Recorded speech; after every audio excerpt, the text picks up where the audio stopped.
जी अस्सलाम वालेकुम students, start करते हैं।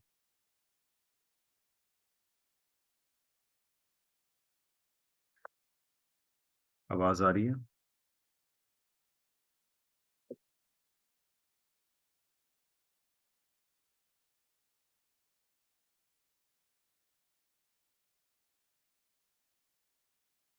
जी शुक्रिया हुरैरा। कैप 5 टेस्ट 6 स्टार्ट करते हैं जी। Following information gathered for preparing the disclosure rate taxation of मबरूम लिमिटेड। यार ये एक पास पेपर का सवाल है, थोड़ा सा अमेंड किया हुआ है। बहरहाल वो जहाँ है वो आपको देखने की जरूरत नहीं है। Accounting profit before taxes 50 million. Accounting profit इस साल का जो है वो 50 मिलियन है। स्क्रीन शेयर हो रही है, बता दें। तू इधर उधर की ना बात कर, तू बता स्क्रीन शेयर हो रही है या नहीं। तू बता दे स्क्रीन शेयर हो रही है या नहीं। कोई भी नहीं बोल रहा। जी शुक्रिया। ये आ गया 50 मिलियन। अच्छा जी, आगे। Accounting amortisation exceeded the tax amortisation by 20 million. ये ना 2020 की है, 2020 में। और 2019 में accounting amortisation exceeded the tax amortisation by 12 million. तो अगर मैं ये 2 साल का अकाउंट बनाऊं आपके सामने, पीपीई का, एक आईएफआरएस वाला और एक टैक्स वाला, तो accounting amortisation exceeded the tax amortisation by 20 million. तो ये 20 आ जाएगी डिप्रिसिएशन और इधर 0 आ जाएगी। और 2019 में क्या हुआ था? 2019 के अंदर यहाँ पे जो है वो 12 था और यहाँ पे जो है वो 0 था। लेकिन यार मेरे ख्याल से ये सवाल ना 1 साल का है, तो अगर गलती से किसी ने 2 सालों का अकाउंट खोल भी लिया था तो उसे पता चल जाता था ये 12 की फिगर इरेलीवेंट है, तो इसकी कोई खास जरूरत नहीं थी। तो चलें, बहरहाल मैं सवाल को इसी बेस पे चलाता हूँ आगे। 31 दिसंबर 20 की रात, यानी हमारे साल का closing, carrying value of intangible exceeded the tax base by 145 million. तो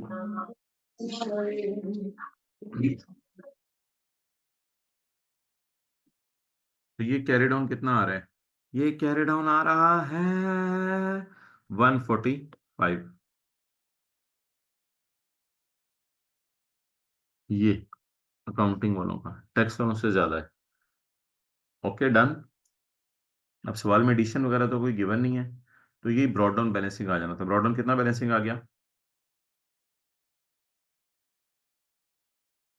165। गुड। ब्रॉड डाउन बैलेंसिंग आ गया 165 और इसका ब्रॉड डाउन बैलेंसिंग आ गया 0। तो अब आप लोगों ने करना क्या था? अकाउंटिंग वालों की डिप्रिसिएशन उल्टाकर टैक्स वालों की डिप्रिसिएशन माइनस कर देनी थी। ये कैरिंग अमाउंट आ जानी थी और ये टैक्स बेस आ जानी थी। क्लियर है? तो सी लिखते हैं, आगे चलते हैं। ये फिर इरेलीवेंट हो जाना था। चलें आगे। Entertainment expense for the year amounted to 7 million which is disallowed. ये तो आपने ऐड कर देना था, इसमें तो कोई मसला नहीं। Provision for gratuity as at 31 December 20 was 23 and 2019 में इट वॉज 18। एज एट दिया हुआ है, फॉर द ईयर दिया हुआ है। थोड़ी देर पहले अकाउंटिंग अमोर्टाइजेशन दी हुई थी, वो फॉर द ईयर थी। अकमुलेटेड अमोर्टाइजेशन का लफ्ज नहीं लिखा हुआ था इसके साथ, ये फॉर द ईयर थी। ये एज एट है, तो एज एट 23 और 18। प्रोविजन फॉर ग्रेचुटी 18 और 23। Under the tax loss gratuity is allowed on payment basis. जब ग्रेचुटी पे हो तो वो अलाउ हो जाती है। मुझे बता दें बैलेंसिंग क्या आएगा। हाँ मेरे डियर, बैलेंसिंग खर्चा आ जाएगा 23 - 18 5। तो ग्रेचुटी एक्सपेंस को उल्टाकर पेमेंट 0 की माइनस कर देनी थी और ये कैरिंग अमाउंट आ जानी थी क्लोजिंग। और अगर ओपनिंग मिसिंग थी तो ये ओपनिंग के लिए यूज हो जाना था। डन। तो डी लिख दें। संतोषी लिख, अच्छा जी, एस लिख दें। Okay. During the year, ML received dividend income of 6 million. Under tax laws, dividend is taxable at the rate of 15%. ML ने डिविडेंड इनकम रिसीव की है 6 मिलियन। टैक्स लॉस के मुताबिक इसके ऊपर रेट लगता है 15%। अब सवाल ये है पूछने वाला कि अब हम भाई मैं अज्यूम कर रहा हूँ ये आप डिस्कशन है लेक्चर 43 के बाद ले रहे हैं। तो यार ये 15% डेफर्ड टैक्स में जाके लगाएंगे या ये 15% करंट टैक्स में जाके लगाएंगे? ये 15% डेफर्ड टैक्स में जाके लगाएंगे या 15% करंट टैक्स में जाके लगाएंगे?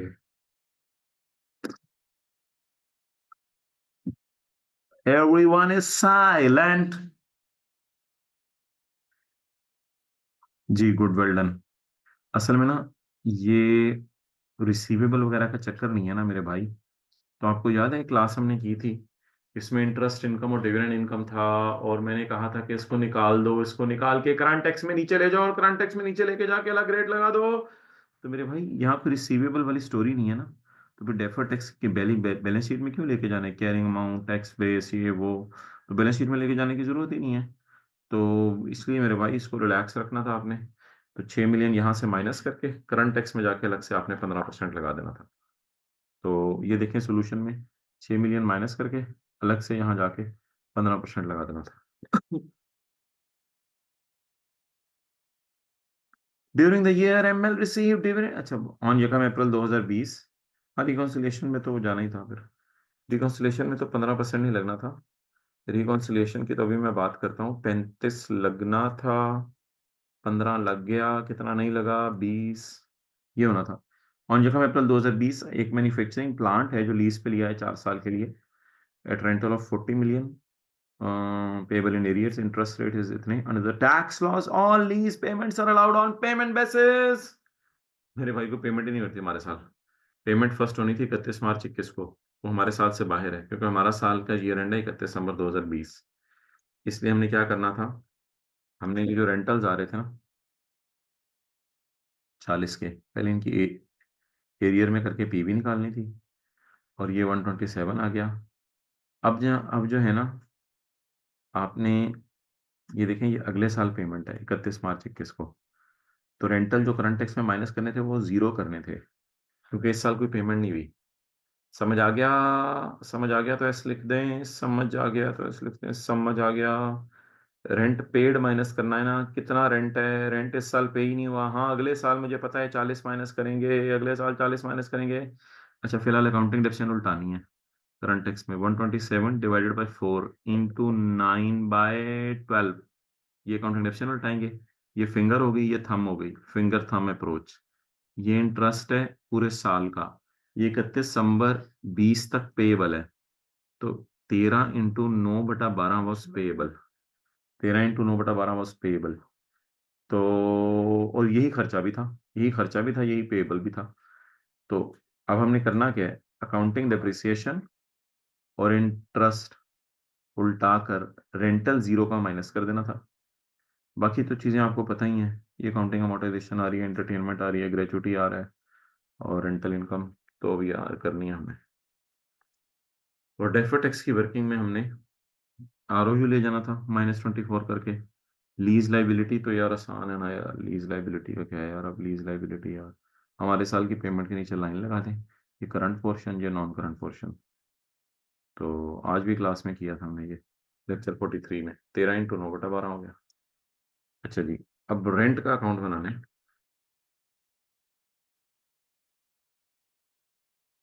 रेंट का अकाउंट,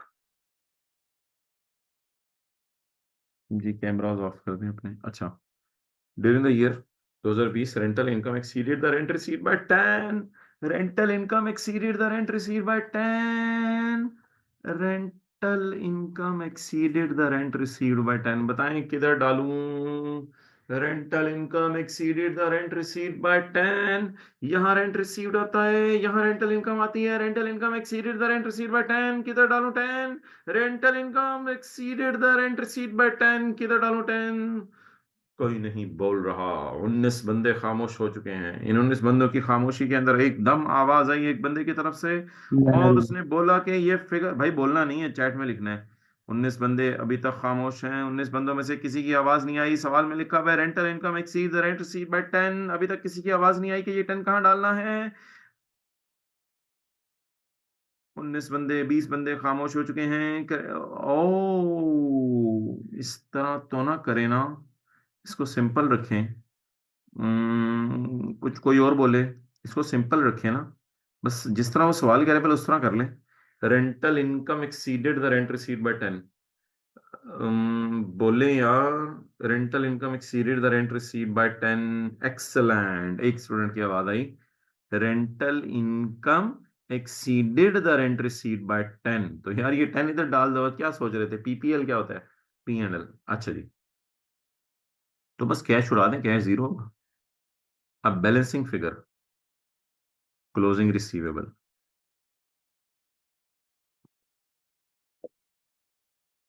अब देखना है टैक्स वाले कौन सी अकाउंटिंग फॉलो कर रहे हैं। मैं जरा पॉज कीजिएगा जरा।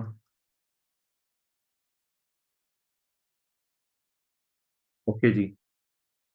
अब देखना है टैक्स वाले कौन सी अकाउंटिंग फॉलो कर रहे हैं। रेंट इज टैक्स ऑन, आज वाली क्लास नहीं थी, छुपाते हैं इसको। Rent is tax on receipt basis. तो रिसीट बेसिस में ये होता है, उल्टा दें आप इनकम को माइनस, और रिकॉर्ड कर दें कैश को, वो जीरो है। और कैरिंग अमाउंट जाएगी और टैक्स बेस जीरो, क्योंकि कैश अकाउंटिंग फॉलो हो रही है। So that was today's question. Rent receivable आ गया, टैक्स बेस जीरो आ गई, एंड रेंटल इनकम जो है वो लेस कर दें, और रेंट रिसीव्ड ऐड कर दें, वो है नहीं सवाल में। रेंटल इनकम अकाउंट भी बना हुआ है अगले सफ़े पे। इसके बाद अगला सवाल था, financial statements of scale limited for the year ended 31 July 2023 are under preparation and overseas property of 10 million। अब इनको आप डिवाइड करके एक्सचेंज रेट भी निकाल सकते हैं, लेकिन उसने बस प्रॉपर्टी की वैल्यू भी दे दी है खुद ही कन्वर्ट करके। The property was acquired on यकम अगस्त 2022। यकम अगस्त 2022 को प्रॉपर्टी खरीदी। हमारा ईयर एंड है 31 जुलाई 23, तो यकम अगस्त 22 को प्रॉपर्टी खरीदी है हमने। SL paid the amount in full on 15 June 2023। उसने पूरी अमाउंट जो है वो 15 जून 2023 को जो है वो पे कर दिया। 15 जून 2023 यहाँ आके 15 जून 23 को पेमेंट की है। Of the initial carrying amount 60% of the property was attributed to building element. 60% building है। अब इनिशियली आप रिकॉर्ड करेंगे 10 पर, 60% को डाल देंगे बिल्डिंग में, 40% को डाल देंगे लैंड में, और आप लिख के आएंगे कि 15 जून 23 का तुमने मुझे रेट दिया नहीं। 15 जून 23 के रेट पर जब पेमेंट होगी, तो जो भी एक्सचेंज लॉस आएगा, गेन लॉस आएगा, वो पी एंड एल में चला जाएगा। तो ये तो इनिशियल रिकॉग्निशन और पेमेंट की बात हो गई। फिर ईयर एंड की बात हम बाद में करेंगे। The property will initially be measure at cost, the building element and land element. अच्छा, उसने बताया हुआ इन्वेस्टमेंट प्रॉपर्टी है कौन सी है। An overseas property, the property was acquired, the SL paid the full amount, carrying amount on date of purchase, useful life of building element was इतने, estimated at fair value of the property was इतने, comment on the accounting treatment of about transaction. अच्छा भाई, अब आप मुझे ये बता दें कि ओवरसीज प्रॉपर्टी ली है, the property was acquired, SL paid full amount, the initial carrying amount of the property was distributed to building element on the date the purchase, useful life of the building is इतने, SL estimated at fair value of property was ये, comment on the accounting treatment of transaction. बता दें यार, इसको कहाँ डालेंगे? IS 16 में डालेंगे या इन्वेस्टमेंट प्रॉपर्टी में डालेंगे? Be quick.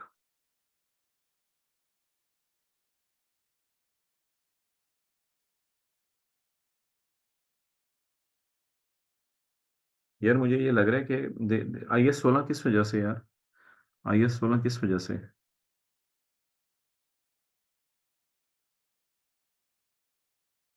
आईएस 16 की वजह क्या है? कोई वाज़ेह नजर आ रही है वजह? मुझे तो नहीं नजर आ रही। ब्रैकेट में पीपी लिखा हुआ है, हाँ। Good, well done. ब्रैकेट में पीपी लिखा हुआ है, इस वजह से आईएस 16 में डाल दें। एक्सेलेंट एक्सेलेंट जी। ब्रैकेट में पीपी लिखा हुआ है।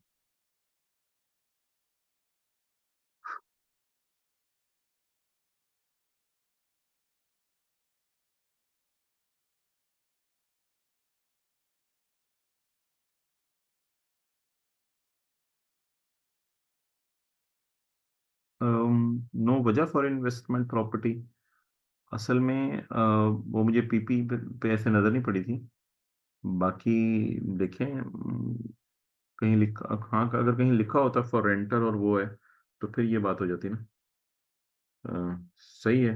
असल में थोड़ा-सा सवाल को क्लियर करना चाहिए था, वो उसने पर्पज़ नहीं बताया हुआ था प्रॉपर्टी का। अच्छा, हाँ, रेंटल का ज़िक्र तो नहीं है, कैपिटल एप्रिसिएशन भी तो होती है ना। अच्छा जी, अब आगे चलें। तो इनिशियल रिकॉग्निशन कॉस्ट पे हो जानी थी। The property will measure at its cost, the building element is इतने, द लैंड एलिमेंट इज़ इतने, द बिल्डिंग विल बी, ओए बॉल पॉइंट कितने चली गई?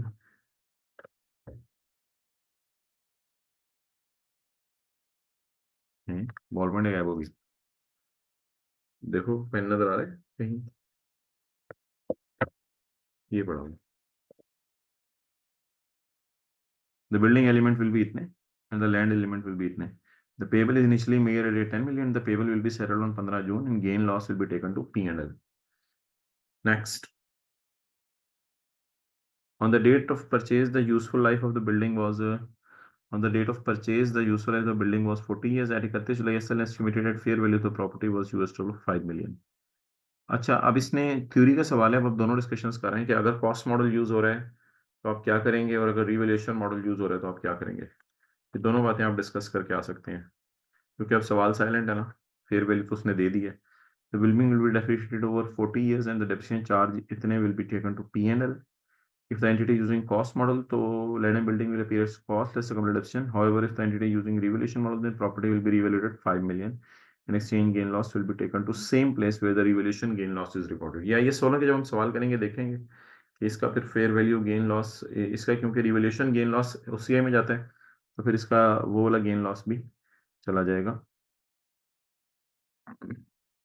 P&L, वो OCI में, क्योंकि रिवैल्यूएशन गेन लॉस OCI में जाता है ना। रिवैल्यूएशन गेन एक्चुअली OCI में जाता है, रिवैल्यूएशन लॉस P&L में जाता है। तो अगर इसको रिवैल्यू करेंगे, तो रिवैल्यू करते हुए जो भी इसका जो है वो गेन लॉस आएगा। असल में एक्सचेंज रेट भी नहीं दिया हुआ ना कि हम ये रिवैल्यू करके इसको बता दें। तो IS 16 की रोशनी में, बहरहाल इस तरह के सवाल हम करेंगे इंशाल्लाह। IS 16 की रोशनी में इसको देखेंगे। अच्छा, यार ये तो MCQ एक दफ़ा क्लास में हो गया हुआ था। ये भी हो गया हुआ शायद एक दफ़ा। ये तो आसान से MCQs हैं। Which of the following statements regarding taxation of lease agreement are true? Depreciation and interest should be added back. अभी हमने किया थोड़ी देर पहले। And in accounting profit to calculate current tax, बिल्कुल। Rental payment should be deducted, ये भी सही है। Right of use has a tax base of nil, बिल्कुल, resulting in TTD. LL have a tax base of nil resulting in DTD, ये भी सही है। और ये तो आप सोल्यूशन के अंदर देख लेंगे, आपको पता चल जाएगा। ठीक है जी, अस्सलाम वालेकुम। ओके,